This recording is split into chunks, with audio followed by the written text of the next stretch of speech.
ពុកម្ដាយត្រូវការអភិវឌ្ឍខ្លួនឯងទៅមកជំហានទៀតដែលត្រៀមខ្លួនទទួលស្គាល់ថារឿងហ្នឹងជាហិតរួចទេហើយក៏ហាមអត់បានដែរពីព្រោះវ័យហ្នឹងតាមចិត្តសាស្ត្រគឺជាវ័យដែលកូនក្មេងចាប់ផ្ដើមអភិវឌ្ឍទំនាក់ទំនងរបស់គេទៅលើរឿងទំនាក់ទំនងស្នេហាហើយជាវ័យដែលគេចង់ដឹងរឿងហ្នឹងច្រើនរហូតដល់កូនក្មេងខ្លះគាត់ទៅមើលវីដេអូនេះទៀតណាវីដេអូរឿងរួមភេទអីទៀតដើម្បីគាត់ចង់ដឹង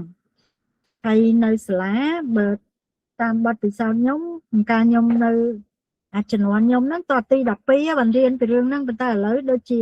កម្មវិធីគេក្រោយហ្នឹងវាអាចលឿនជាងថាទី7ដែលយល់ដឹងអំពីប្រព័ន្ធបន្តពូជយល់ដឹងអំពីសុខភាព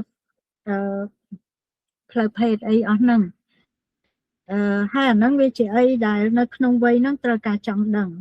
អញ្ចឹងយើងហាមគេអត់បានទេប៉ុន្តែយើងផ្ទាល់តែដូរវិធីសាស្ត្រក្នុងការបង្រៀនគេវិញ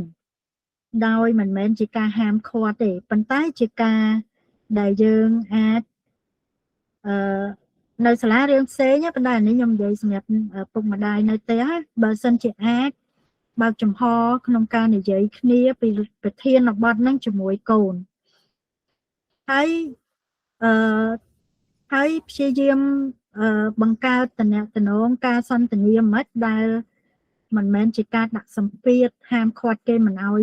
យល់ដឹងរឿងហ្នឹងប៉ុន្តែជាការឲ្យឱកាសគេរៀនសូត្រពីរឿងហ្នឹងហើយបង្កបរិយាកាសមិនដែលឲ្យគេហ៊ាននិយាយរឿងហ្នឹងមួយយើងពីព្រោះ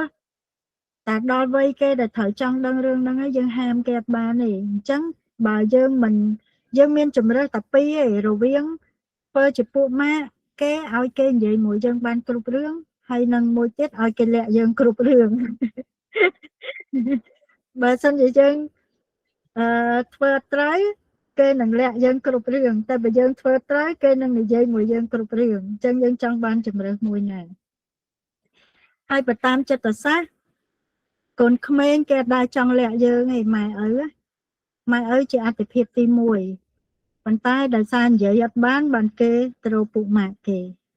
អញ្ចឹងនៅក្នុងវ័យជំទង់ឪពុកម្ដាយជាមួយពុកម៉ាក់គឺជាគូប្រកួតប្រជែងបើយើងប្រកួតប្រជែងយកបេះដូងគេបានគេមករកយើងគ្រប់ពេលតែបើយើងប្រកួតប្រជែងយកបេះដូងគេអត់បានទេពុកម៉ាក់គេយកហើយ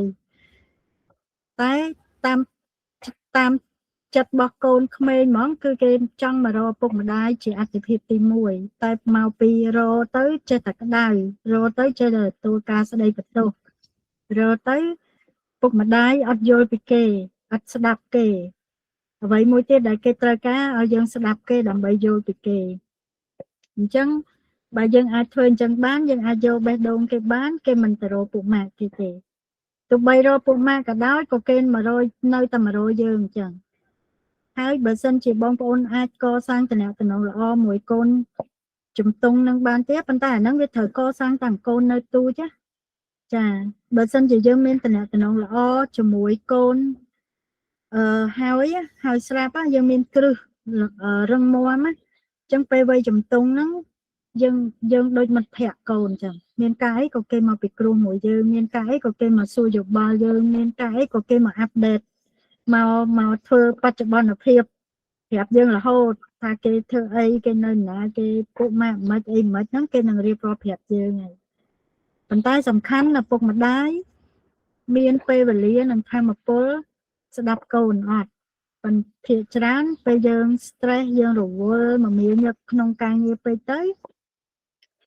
យើងអត់មានធម៌ពលស្ដាប់កូនណាហើយពេលកូនមកនិយាយយើងស្ដាប់ដើម្បីតែបន្ទោសយើងអត់បានស្ដាប់ដើម្បីយល់តើអីដែលខុសពីចិត្តយើងបន្ទោសយើងហាមយើងដាក់សម្ពាធអញ្ចឹងទៅវាធ្វើឲ្យកូនលែងហ៊ានប្រាប់យើងត្រង់ហើយចា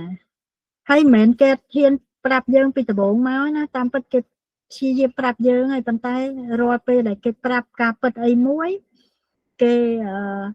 ទទួលបានប្រតិកម្មត្រឡប់មកវិញជាអវិជ្ជមានដល់ពេលអញ្ចឹងទៅគេលែងហ៊ានប្រាប់ហើយ